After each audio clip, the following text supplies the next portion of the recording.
Bismillahirrahmanirrahim. Assalamualaikum warahmatullahi wabarakatuh.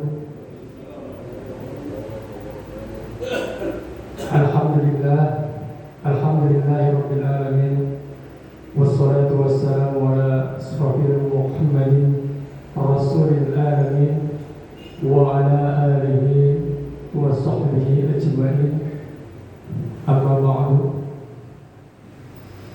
Yang kami hormati Ketua DKM Masjid Jami Al-Istiqomah Bapak Ahmad Mujti, yang kami hormati guru kita bersama Al-Mukarram Ustaz Haji Muhammad, yang kami hormati guru kita bersama Ustaz Nurdin AS SPDI, yang kami hormati. Mudah-mudahan guru-guru kita ini selalu Allah berikan kesehatan. Yang kami hormati Bapak-bapak haji, tokoh-tokoh, serta adik-adik sekalian, marilah seperti biasa sebelum kita mulai pengajian kita pada pagi hari ini, marilah sama-sama kita berselawat kepada Nabi. Semoga dengan pengaruh selawat Allah mudahkan kita dalam menerima ajaran-ajaran dari guru kita. Allahumma shalli wa sallim wa barik alaihi ya Rabbi bil Mustafa wal maqasidana waghfir lana ma madha ya wasi'al karami ya Rabbi bil Mustafa wal maqasidana waghfir lana ma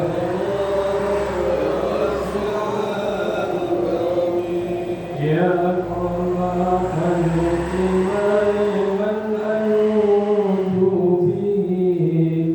siwaka inna qulul hadis al-amam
Bismillahirrahmanirrahim.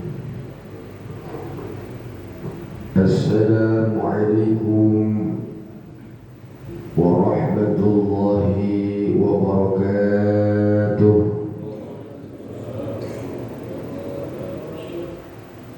Bismillahirrahmanirrahim. Alhamdulillahilladzi qad awjada min nurihi nuran bihi 'almal huda. Wassalatu wassalamu ala nabiyya ba'da wa ala alihi wa sahbihi wa man walah. La hawla wa la quwwata illa billah. Qalu subhanaka la ilma lana illa ma 'allamtana innaka antal 'alimul hakim. Rabbi israh li sadri wa yassir li amri wahlul 'uqdatam min lisani yafqahu qawli. Allahumma nawwir qulubana bi nuri hidayatika kama nawwartal arda bi nuri syamsika abadan abada bi rahmatika ya arhamar rahimin. فقد قال الله تعالى في كتابه الكريم وهو أصدق القائلين نعوذ بالله السميع العليم من الشيطان الرجيم بسم الله الرحمن الرحيم يرفع الله الذين آمنوا منكم والذين أوتوا العلم درجات. صدق الله العلي العظيم بلغ رسوله النبي الحبيب الكريم ونحن على ذلك من الشاهدين والشاكرين آمين يا الله يا رب العالمين. Yang mulia dan yang sama-sama kita muliakan para tuan-tuan guru, para kiai, para asatidz wal asatidzat, wabil khusus guru kita yang sama-sama kita hormati, kita muliakan, Syekhul Mukarram Al-Mukhtaram Al-Ustaz Haji Muhammad. Mudah-mudahan kesehatan beliau senantiasa dipelihara oleh Allah Subhanahu wa Ta'ala. Juga yang saya hormati segenap pengurus DKM Masjid Jami Al-Istiqomah beserta jajaran, Bapak RT, Bapak RW, segenap jamaah yang tergabung di dalam sholat subuh berjamaah dan disambung atau disusul dengan kita dengan berbaris mubarak ini, yang mohon maaf namanya tidak dapat kami tata satu persatu, namun insya Allah tidak mengurangi rasa hormat dan ta'zim wal mahabbah kami kepada hadirin hadirat sekalian. Puji syukur alhamdulillah pada kesempatan pagi ini atas kudrah dan iradah Allah Subhanahu wa Ta'ala kita ditakdirkan oleh Allah pada pagi ini berada di tempat yang sangat dan amat mulia. Bapak-bapak, ibu-ibu yang bisa hadir pagi hari ini, bisa kumpul pagi hari ini di masjid yang kita cintai ini jauh sebelum kita semua ada. Sudah terlebih dahulu telah ada catatan di Lauhil Mahfuz. Bapak ini, ibu ini, saudara ini, bahwa tepat pada hari Ahad tanggal sekian itu nanti bakal berada di Masjid Al-Istiqomah. Jadi kita semua yang hadir pagi ini adalah kita yang pada hakikatnya telah ada sebuah catatan besar yang sudah ada di Lauhil Mahfuznya Allah Subhanahu wa Ta'ala. Alhamdulillah. Ini patut kita syukuri Bapak Ibu. Sebab kita sekarang yang berada di pagi ini bukan cuma sekedar kita yang sampai ke tempat ini. Ini kita semua bisa kumpul Berawal dari malam kita beristirahat, tidur memejamkan kedua mata. Lantas kemudian kita membuka kedua kelopak mata kita itu. Lalu kemudian bergegas untuk mengadakan persiapan, melangkahkan kedua belah kaki, mengayunkan kedua belah tangan kita sampai ke masjid ini. Ini pun telah ada di catatan Lauhil Mahfuznya Allah Subhanahu wa taala. Maka yang paling utama, mari sama-sama kita panjatkan puji serta rasa syukur kita kehadirat Allah Subhanahu wa taala. Salawat dan salam semoga selalu terlimpah curah kepada penghulu kita Sayyidil Wujud wa afdali kulli mawjud, Kanjeng Baginda Nabi besar Muhammad sallallahu alaihi wasallam. Mudah-mudahan salawat yang kita baca tanda bukti mahabbah cinta kita kepada beliau, yang mudah-mudahan kelak di yaumil kiamah nanti kita dan seluruh keluarga besar kita, jamaah kita senantiasa tergolong umat yang berhak mendapatkan syafaatul uzmanya. Amin ya Allah ya rabbal alamin. Bapak-bapak, ibu-ibu, hadirin hadirat jamaah Masjid Al-Istiqomah yang dirahmati dan dimuliakan Allah Subhanahu wa taala. Kita semua yang berada di Masjid Al-Istiqomah ini sudah barang tentu sering melihat sebuah kendaraan yang beroda 4. Kendaraan yang beroda 4 itu yang kita kenal dengan mobil. Jikalau 3 roda itu anginnya penuh akan keseimbangan, akan tetapi yang satu itu kurang keseimbangan, biasanya biar 3 penuh keseimbangan, lantaran satu yang kurang, biasanya kestabilan kendaraan pun akan rusak. Atau dibalik, ada 4 roda dalam sebuah kendaraan mobil, yang satu penuh dengan keseimbangan, yang 3 enggak seimbang. Nah, ini jauh lebih hancur daripada yang tadi. Roda ini jikalau penuh akan keseimbangan, keempat rodanya ini seimbang, biasanya perjalanan kendaraan bernama mobil itu akan nyaman, akan adem ayem, menghantarkan daripada orang yang berada di dalam kendaraannya itu untuk menuju kepada satu tujuan.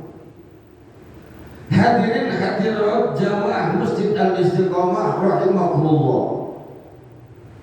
Kita semua yang hidup di alam dunia ini adalah yang pada hakikatnya kita ini sedang berkendara.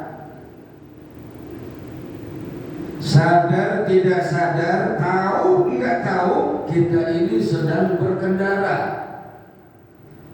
Maka manakala kita sedang berkendara itu, ayo bareng-bareng coba kita kontrol, coba kita monitor. Roda yang 4 ini penuh akan keseimbangan atau malah sebaliknya. Oleh sebabnya baginda Rasulullah sallallahu alaihi wasallam, beliau mengajarkan kita agar jangan sampai kita ini meninggalkan yang 4 roda ini atau 4 pilar.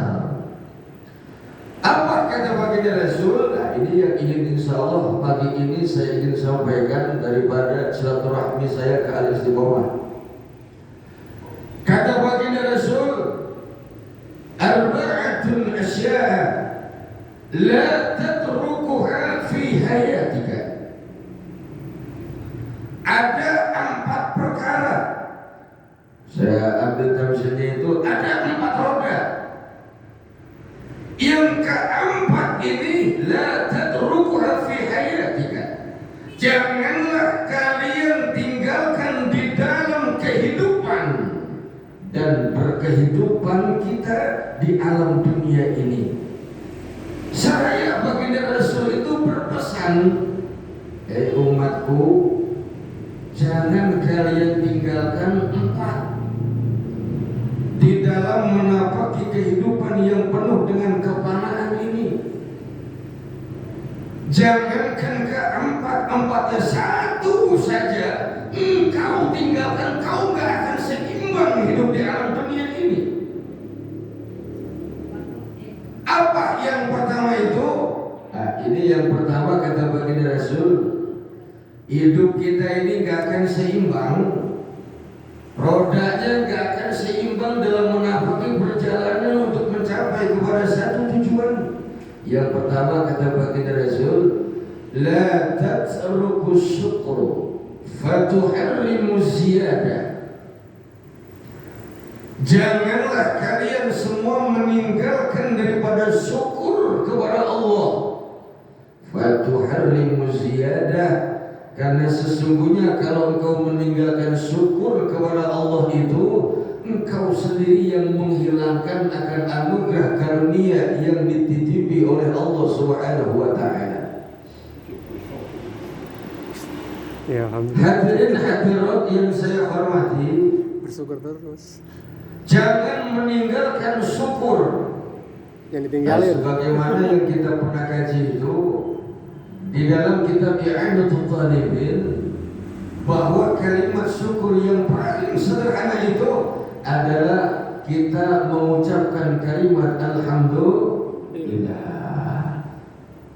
Ini yang paling ringan, ini yang paling gampang.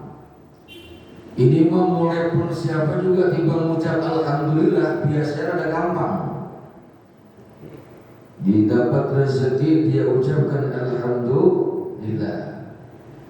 Ini siapa aja bisa. Tapi jika secara istilah kita kaji, jami'a ma an'amallahu bi khaliqa li ajli, mendaya fungsikan segala bentuk apa saja yang dititipi oleh Allah Subhanahu wa taala itu untuk menggapai keridhaan Allah Subhanahu wa taala.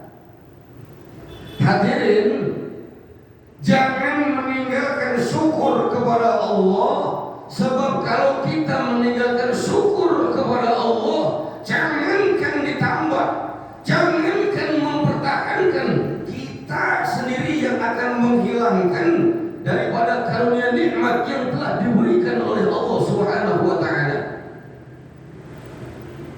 Jadi kalau kita tidak pandai bersyukur akan apa saja yang Allah berikan itu, hadirin, itu bukan kita bisa menjaga hal yang sudah ada pada diri kita di alam dunia ini, kita sendiri yang akan menghilangkannya. Menurut Amsil, saudara punya rezeki di rumah, kemudian ditasarrufkan rezeki itu untuk di jalan Allah Subhanahu wa taala umpamanya. Maka tatkala ada jamaah al-istiqomah yang mampu dan pandai mentasarrufkan daripada rezeki yang diberikan oleh Allah, bukan dia mengurangi rezekinya. Pertama, dia bakal menambah rezeki yang telah ada. Yang kedua, dia dari mentasarrufkan, dari dia menjalankan rezeki dari Allah di jalan Allah Subhanahu wa taala itu, hakikatnya rezeki yang dia keluarin buat masjid, yang dia keluarin buat mushola, yang dikeluarkan untuk taklim, itu rezeki yang akan menjaga rezeki yang ada di rumah kita. Bukan cuma sekedar ditambah, tapi juga rezeki yang keluar, yang keluarnya itu fisabilillah, yang keluarnya itu di jalan Allah yang dia belanjakan, itu bakalan jadi hijab, itu bakalan jadi penjaga dari rezeki yang telah ada dan sudah ada pada diri kita. Hadirin hadirat rahimakumullah, pantas dalam Quran surah Ibrahim itu Allah tegaskan, la in syakartum la azidannakum. Kau lebih pandai bersyukur, aku akan jauh lebih pandai untuk menambahkan apa yang sudah aku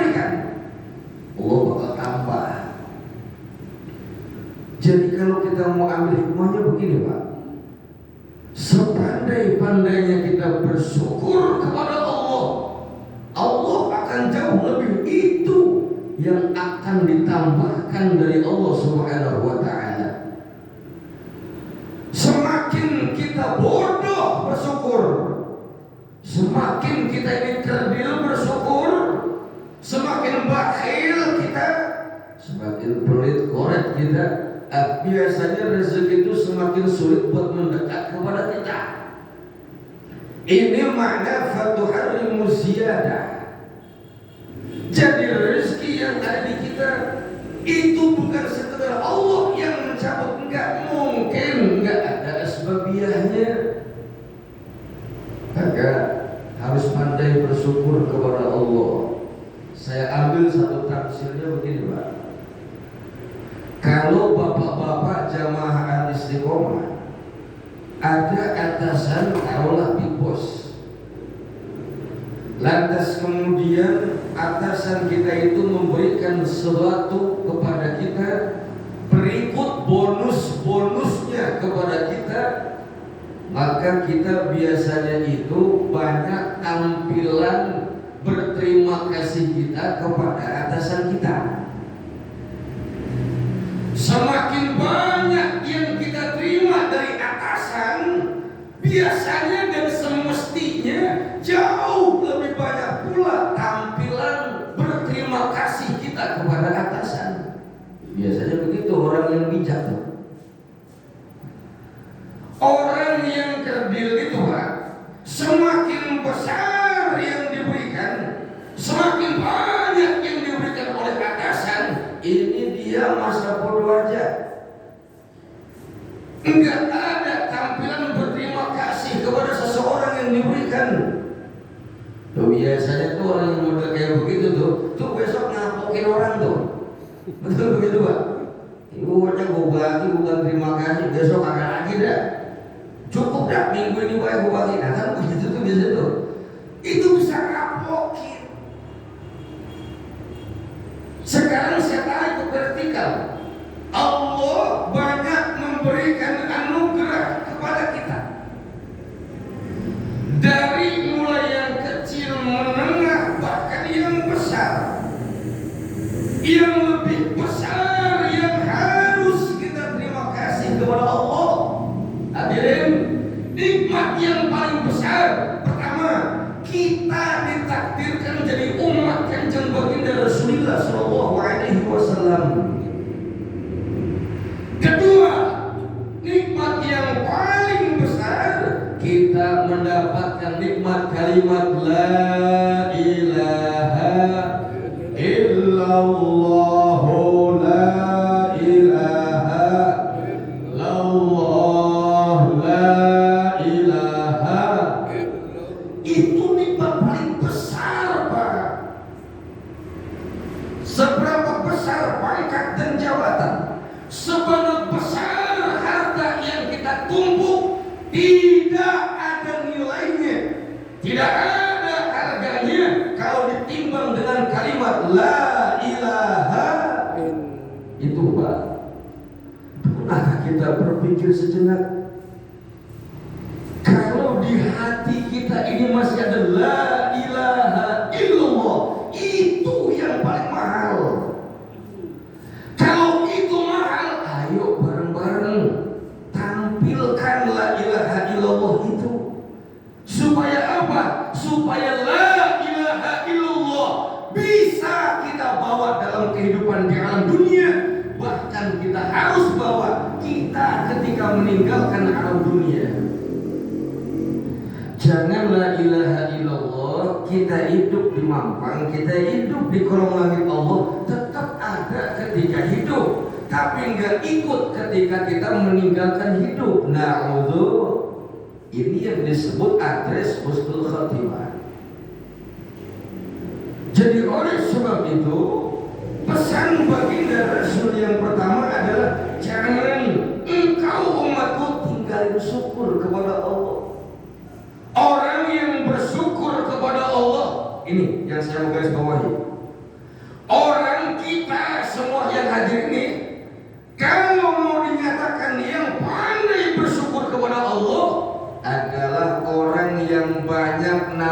syukurnya itu bisa lebih menjadikan pribadinya dekat kepada Allah. Itu yang bersyukur. Dititipi pangkat jabatan itu bisa lebih mendekatkan dirinya kepada Allah. Itu orang yang menerima pangkat dan jabatan yang penuh dengan tampilan syukur kepada Allah.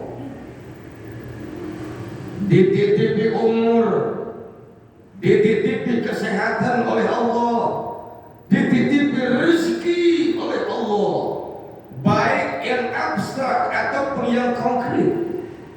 Dan itu semua kita tampilkan kepada Allah. Insya Allah inilah tanda bukti syukur kita kepada Allah. Dahulu Pak ada riwayat ketika Sayyidatina Aisyah sedang tidur, mau tidur, sedang tidur, sampai mendusin kalau bahasa kita, melihat kanjeng baginda Rasul tetap dalam posisi sholat.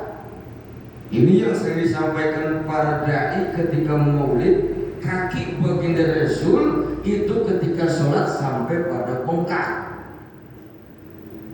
Itu Rasulullah.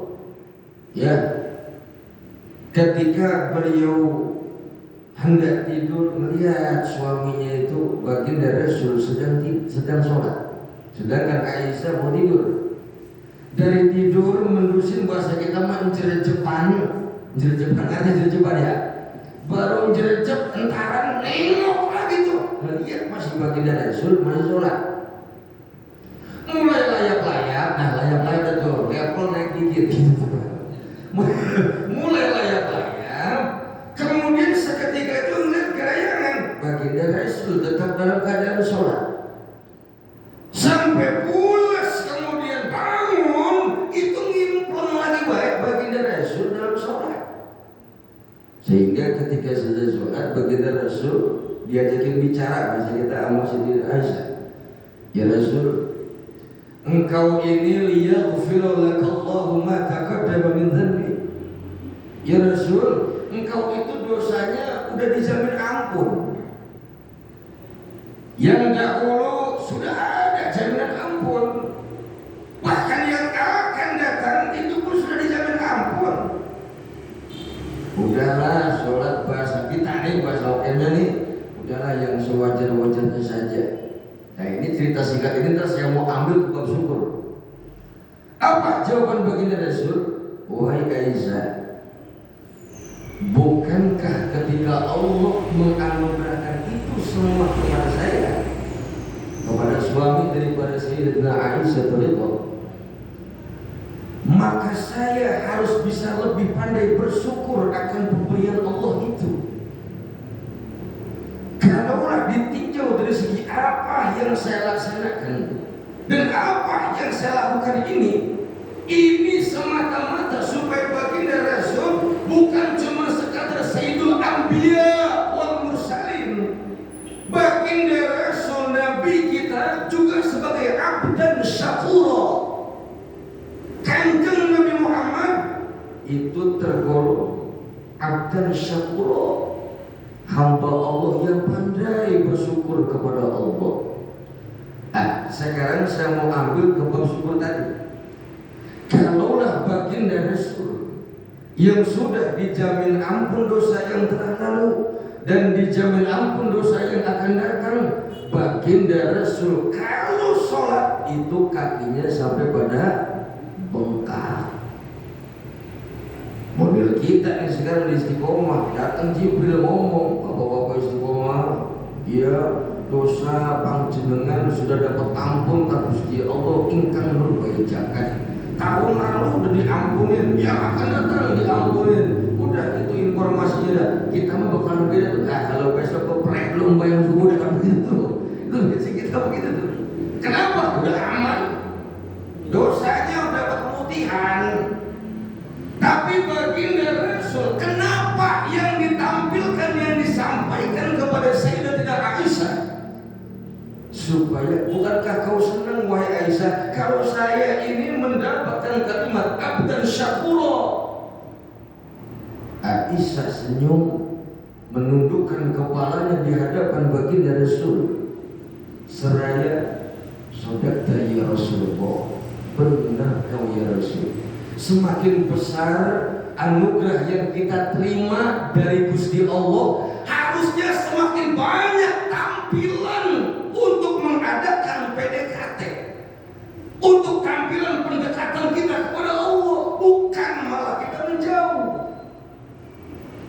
Baik yang kecil, yang menengah, lebih-lebih yang besar. Dan sekarang kita ngaku tauhid kita la ilaha illallah, maka adresnya itu kan dalam Quran 4. Dalam Quran itu Pak, ubudiyah, muamalah, munakahat, jinayah. Yang pertama disebut ubudiyah, tampilan bentuk penghambaan diri kita kepada Allah dalam bentuk ibadah. Maka syukuri karunia nikmat dari Allah itu dengan banyak tampilan ibadah. Jadi saya simpulkan, kalau kita merasa mendapatkan karunia nikmat dari Allah, apapun jenis dan bentuknya, kalau menjadikan pribadi kita semakin dekat kepada Allah, mengadakan pendekatan diri kepada Allah, yakini bahwa disitulah letak syukur atau tidak syukurnya seorang hamba ke Gusti Allah Subhanahu wa Ta'ala. Bisa dipahami Bapak?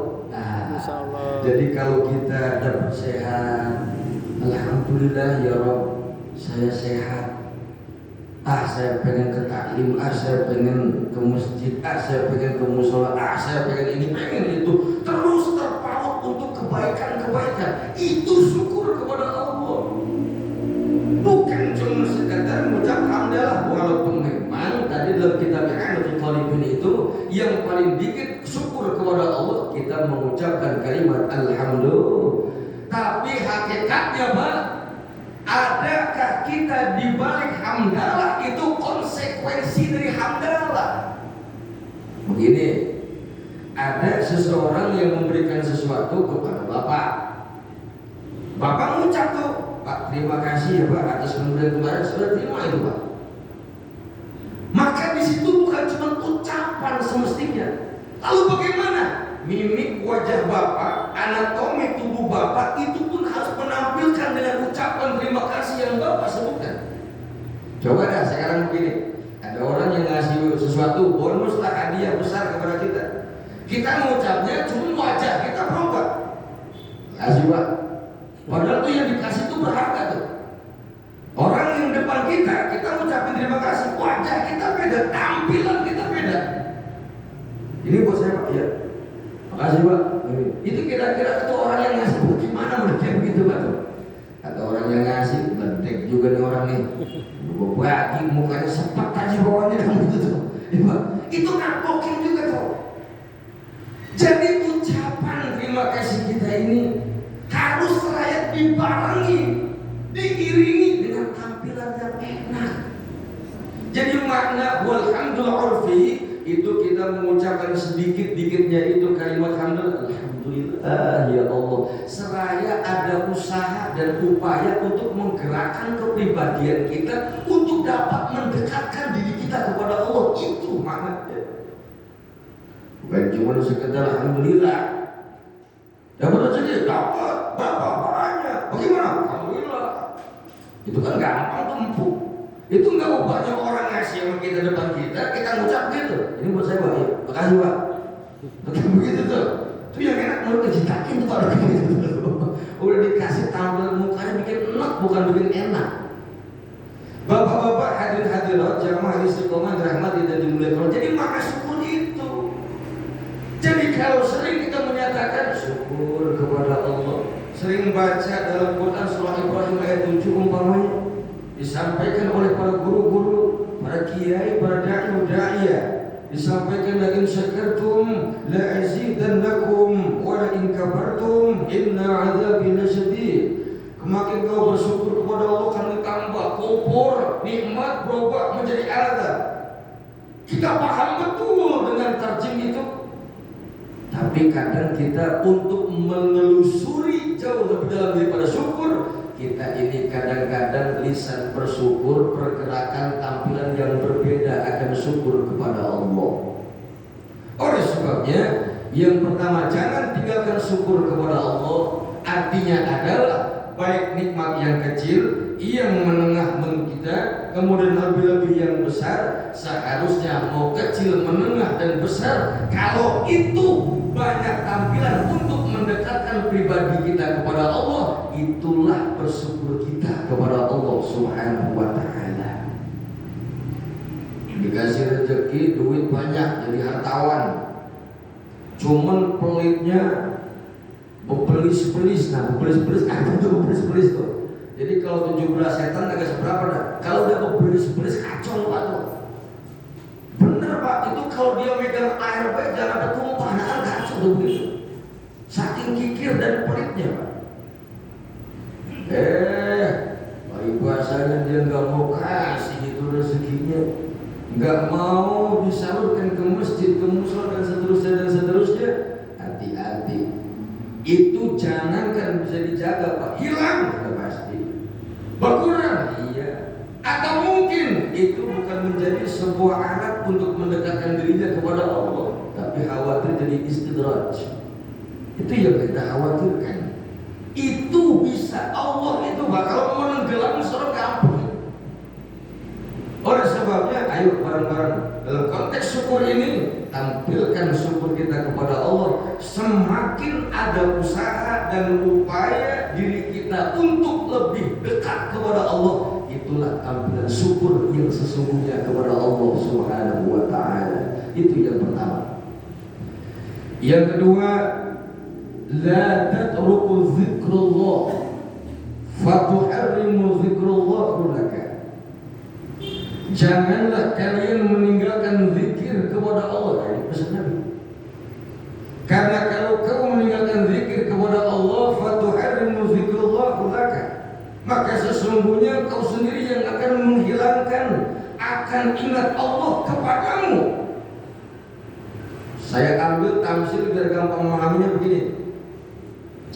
Kalau ada satu perusahaan besar atau ada kantor yang besar, pasti kantor besar sama perusahaan besar ada bosnya. Ada bosnya nggak kira-kira?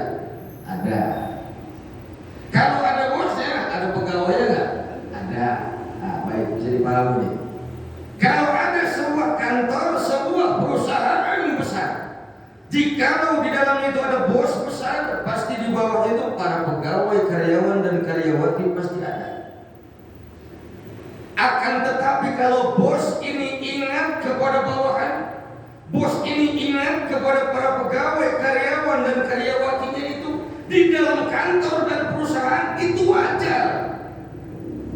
Wajar nggak kira-kira? Wajar. Kenapa wajar? Tanya Pak, itu siapa Pak? Itu bawahan saya. Namanya Pulang. Tinggalnya diambil. Kendaraannya motor. Semua beres, diingat. Kenapa? Karena ada dalam kantor dan dalam perusahaan. Pegawai yang cakep. Nah ini saya mau kasih tahu. Pegawai yang cakep, pegawai yang bijak, pegawai yang baik adalah yang cakep bukan ketika bosnya itu ingat akan dirinya di dalam kantor dalam perusahaan. Yang cakep itu big boss selalu ingat kepada bawahan, big boss selalu ingat kepada pegawai tersebut, bukan cuma sekedar dalam kantor dan perusahaan, tapi di luar kantor dan perusahaan bosnya tetap ingat kepada bawahan. Itu yang mahal Pak. Ini yang disebut dengan bisri wal alaniyah. Ibadah kita baik secara sembunyi-sembunyi atau terang-terangan. Nah, itu bisri wal alaniyah. Jadi konteksnya adalah kalau tadi ada pegawai yang di luar kantor ingat sama bosnya, pasti bosnya itu punya poin besar kepada bawahan. Cari siapa Pak? Cari si Fulan. Kan si Fulan kan lagi off sekarang Pak. Yang ada di kantor saja lah. Enggak. Saya keingetan sama pegawai saya yang itu tuh. Dia di mana sekarang itu? Padahal pegawai itu nggak tahu di rumah, entah tahu lagi pelesiran atau ngajak keluarga, kita nggak pernah tahu. Sehingga pegawai tadi bertanya, Pak, kalau memang Bapak bapaknya si Fulan yang nggak ada di sini. Emang apa hebatnya Pak tuh dia itu? Kamu nggak tahu. Dia itu kerja bukan lagi di kantor dan dalam perusahaan doang. Terkadang pekerjaan dia itu pekerjaan yang di luar kantor yang kamu nggak tahu dia kerjain. Nah, sekarang saya ambil tarjimnya Pak. Kita sudah mengerjakan sholat sehari semalam 5 waktu, itu juga udah alhamdulillah. Itu dalam kantor Pak. Kalau mau kerja di luar kantor, ayo bareng baginda Rasul ngajarin. Manusia selesai sholat, ini duduk di majelis taklim mulai di luar kantor nih. Kenapa saya katakan dalam kantor? Sebab ya zuhur, asar, maghrib, isya, subuh itu ibadah pokok Pak. Kalau mau Allah ingat kepada kita di luar daripada jam kantor dan perusahaan itu, ayo punya enggak kerjaan di luar jam kerja? Ya kan kalau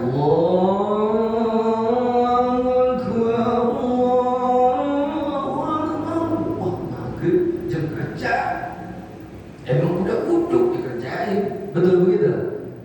Datang lagi as-salatu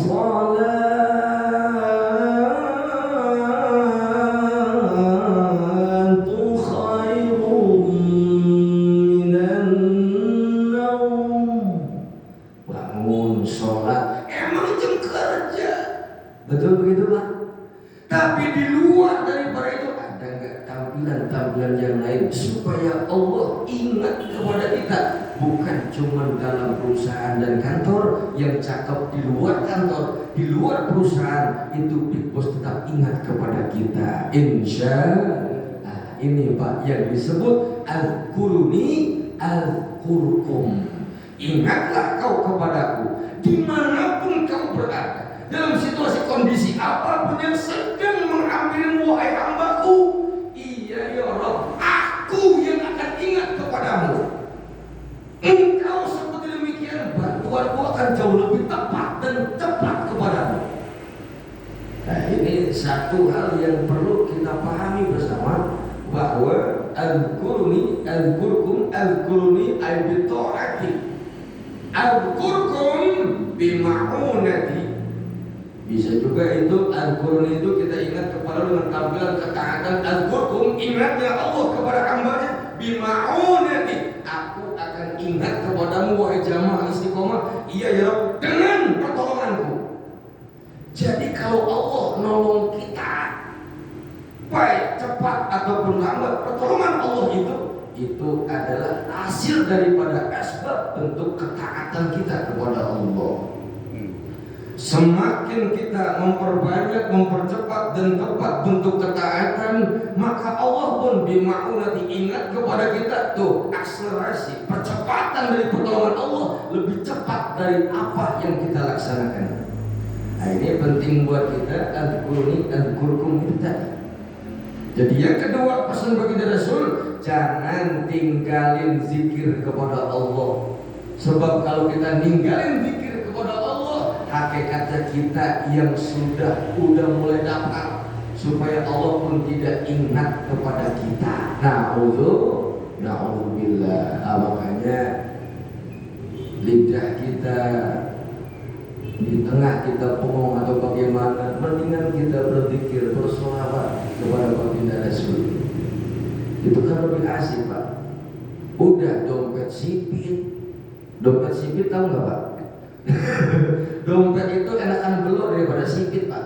Jadi dompet kalau sipit udah tipis bener Pak. Kalau tipis mendingan dah, ini udah tipis, banyak banyakan.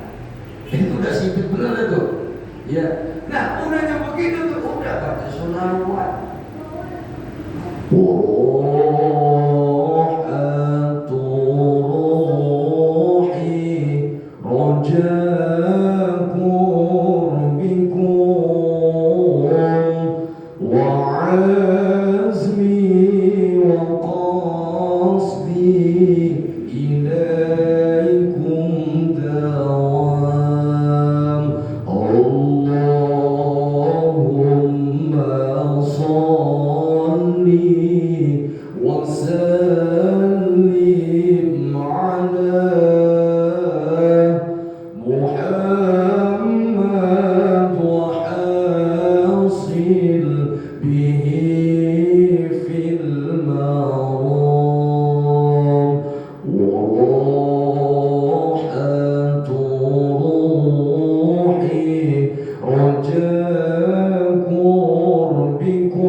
عزمي وقصدي إليكم دوام.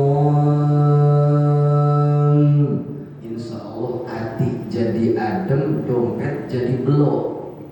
Gitu betul. Jadi daripada bengong pelana sakit dah. Sakit lama-lama mati urusan gitu. Karena apa Pak? Orang itu mati Pak gara-gara bengong bisa tuh. Apa dia mati? Bengong aja gawennya tuh. Makanya daripada bengong mending maca sholawat kanul antika Muhammad sallallahu alaihi wasallam. Insyaallah. Dua. Yang ketiga, la tatruku du'a fatuharrimul istijabah. Janganlah kalian meninggalkan doa kepada Allah. Fatuharrimul istijabah. Kalau engkau meninggalkan bahkan senang ninggalin doa, sesungguhnya kau itu menghilangkan akan keistijabahan. Kau menghilangkan dari hajat dan munajat yang engkau minta kepada Allah. Bapak, dari doa ke doa yang kita baca itu hakikatnya adalah adres yang menghantarkan kepada hajat dan munajat, yang mendekatkan kepada apa yang sedang kita tuju. Kadang-kadang kita kan sering ngomong begini, ini kita jujur aja Pak. Dalam hati kita pernah ngomong begini, udah pekal pernah berdoa pernah begitu ya Pak ya? Pekal berdoa pagi gua doa, malam doa, siang doa, sore doa, pagi doa. Ramadan enggak terlaksana kayaknya. Hasilnya begitu tuh Pak. Ya, hati-hati Pak. Enggak boleh kita itu taruddud. Dalam kitab Ulumul Aqaid atau yang kita kenal dengan Tijarul Daruri itu jangan sampai taruddud. Taruddud itu ada keraguan-keraguan kepada Allah. Enggak boleh Pak. Baik keraguan dalam lisan, keraguan dalam hati, ataupun keraguan dalam perbuatan, hati-hati. Ini tiga ini kita sering keprosok ya. Sering berdoa, udah menira mulut gua, gitu semua nih. Ngekor. Bagaimana Raja Muhammad? Emang itu bagaimana? Udah doa saya, mulut sampai kerusak, sampai gua yakini dan nimbul-nimbul juga hati-hati. Kalau tuh ada keraguan, baik itu ucapan, ku tekad itu teh ayat di dalam hati. Kemudian perbuatan, ucapan tadi contohnya tuh dalam hati mengucap, diem bengong beda tuh. Ini romannya kan doa gua kurang sinyal kali ya, romannya begitu tuh. Karena roman kamu di sekolah nggak dijawab ini. Satu, dua, perbuatan. Dalam perbuatan ada gua sholat susah, udah bener gua nggak sholat ada umpamanya begitu. Ini contohnya gitu, ini contoh. Ya Pak ya supaya kamu dipahami. Kan kadang Pak anak suka begitu Pak tuh. Katanya sholat rezeki dilancarin, gua sholat baik nggak rezeki gua bapet aja nih urusannya nih. Suwe aja hidup romannya. Sholat yang jadi topik Pak. Padahal nggak mengarah kepada itu. Hati-hati, ku ucapan, ku tekad, ku perbuatan, hati-hati. Kadang ini terus menghantui dalam kepribadian di tengah sadar nggak sadar kita. Oleh sebabnya, jangan tinggalin doa. Kalau bapak, ibu sudah merasa pegel sama doa, saya kasih contoh. Di sini guru kita Haji Muhammad ini pesan, jamaah istiqomah besok selesai subuh ada bis di bawah Maraja udah siap. Kita akan ziarah ke Pekalongan. Dari Pekalongan kita akan ke Tegal. Kata guru kita Haji Muhammad contoh. Kemudian kita bareng-bareng turun ke bawah, kita naik ke bis. Udah naik semua, udah Wan. Udah kita berangkat mobil naik set, baru nyampe depan Alhamdulillah. Jujur jawabnya kompak Pak. Itu bokong bapak udah ngerasain pegel belum? Belum. Kalau yang ngerasa pegel nih asam urat udah kacau nih. Ya Pak ya. Karena perjalanan di sini baru nyampe Alhamdulillah, pasti bapak ini akan merasa bahwa belum pegel. Wah gimana rasa tinggal? Kayak gua nggak orang baru bentar, baru dekat, bener nggak begitu Pak? Perjalanan lewat Cirebon, melewati menapaki Palimanan.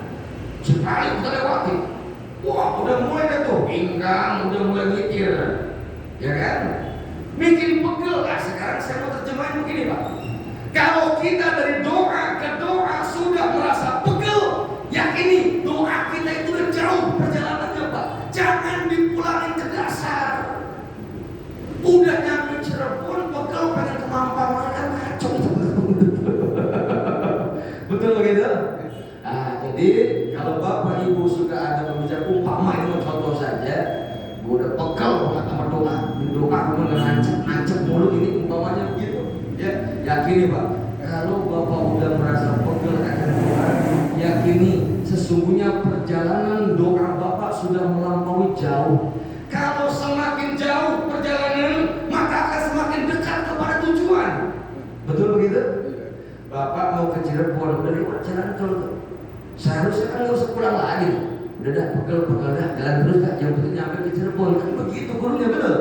Ini kita ini dalam doa kadang-kadang bukan gak yakin dengan qadaroni astajib lakum. Kita ini ujian apa? Kalau udah pegel biasanya kata lagi dah. Udah gak usah doa kalian dah. Tahuan doa sama aja umpamanya nih Pak begitu tuh. Itu saya kasih amsil begini Pak. Orang mau ke Cirebon sudah setengah jam mau sampai Cirebon karena udah pegel. Udah gua nggak usah dah. Itu sama aja balik lagi ke Mampang Pak. Sehingga biasanya kenapa orang berat untuk doa? Karena dia akan memulai perjalanan dari awal lagi, dari Mampang menuju Cirebon. Jelas sampai situ? Udah sekarang mau udah mulai dekat istiqomah, makanya penting istiqomah di dalam berdoa. Jelas sampai situ? Nah, jadi besok-besok jangan balik lagi Pak ke Mampang. Terusin aja udah supaya sampai kepada tujuan kita. Insya yang terakhir, la tatrukul istighfar fatuharrimun najata. Jangan tinggalin istighfar. Sesungguhnya kalau kau tinggalin istighfar itu kau akan menghilangkan an-najah, keselamatan. Baik keselamatan dunia, lebih-lebih keselamatan akhirat. Jikalau dahulu kita punya silap, alfa dan dosa, kalaulah itu sudah kita sadari, maka hendaknya sekarang kita bersemangat untuk beristighfar. Bersemangat istighfar artinya bersemangat untuk bertaubat kepada Allah. Allah lebih senang orang yang dahulu senang dengan maksiat, senang dengan dosa, bergegas dengan dosa di tengah tuanya. Di tengah dia ada kesadarannya, dia pun semangat untuk bertaubat, berusaha dan berupaya untuk bertaubat kepada Allah. Jauh lebih Allah senangi orang yang demikian daripada bertele-tele dalam bertaubat dan sehingga dia tidak merasakan dosa dari khilaf yang ada pada dirinya. Jadi kalau sekarang kita Pak, di tengah suku kita, di tengah umur kita, kita bersemangat untuk mengadakan perbaikan, itu jauh lebih dicintai Allah Pak daripada yang berleha-leha. Maka maknanya istighfar itu adalah senang istighfar, senang taubat, senang istighfar, senang minta ampun. Ada hadis begini sebagai penutup dari saya. Man lazimal istighfar min kulli dayqin makhrajan wa min kulli hammin farajan wa yarzuqhu min haitsu la yahtasib. Siapa aja yang melazimkan istighfar, demen sama istighfar, mendawamkan istighfar, mengistiqomahkan istighfar, min kulli dayq makhrajan, sulit Allah mudah, wa min kulli hammin farajan, keraguan Allah ganti dengan keyakinan, wa yarzuqhu min haitsu la yahtasib. Rezeki yang susah Allah bakal kasih. Orang ngomong, istighfar udah tak dosa bikin rapat lagi di rumah tadi. Saya jawab Pak, ini sebagai penutup dari saya. Dosa itu laksana musuh yang depan kita. Nah ini maknanya begitu aja.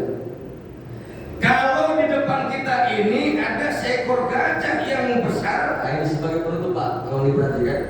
Kalau di hadapan kita ada seekor gajah yang besar yang ingin menghancurkan kita, maka persenjataan kita pun harus lebih dahsyat dari serangan gajah yang besar tadi.